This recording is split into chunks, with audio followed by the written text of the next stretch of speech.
This is Pastor Jon Mutchler and the Monday Morning Pastor, where we share a comment or two from yesterday's message. And needless to say, you are always welcome and invited to join us here 10:30 on Sunday mornings at the Cornerstone Community Church, just west of Ferndale.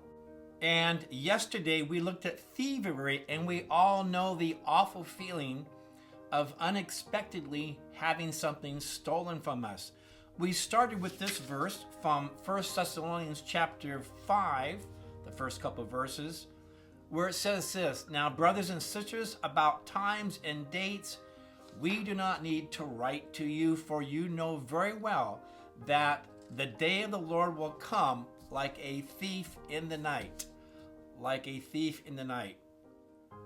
Thievery takes many forms, and we should do our best to protect ourselves from it. There is the famous smash and grab, where people break into cars if they see a visible package. And so the warning to us, of course, is to not have anything sitting out in our cars that might appear valuable. There is the protection of our homes themselves from people breaking in when we're not there. And some people take that to an extreme. There's a story of the man in Memphis in October who booby-trapped his home with a 12-gauge shotgun. Probably not a good idea, since he forgot that he had set the booby trap, and he triggered it himself, and he lived, but he caused quite a bit of damage to himself. There's also a thing called porch piracy.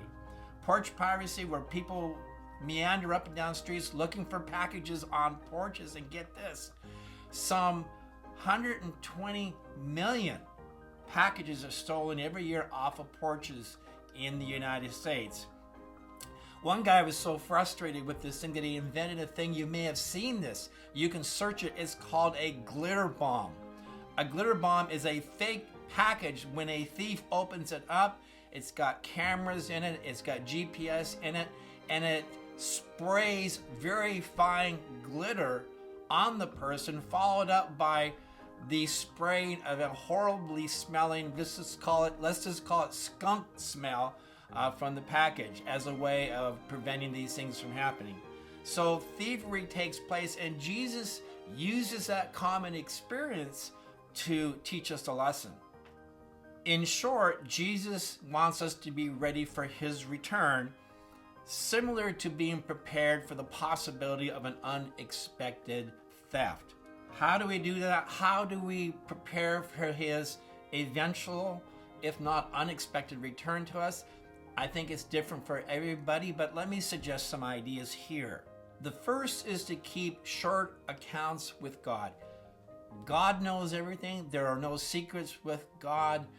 It's good to spend time with him daily, confessing, acknowledging, admitting shortcomings, and asking him to show us where we may need to make things right with others. And that leads to my second point.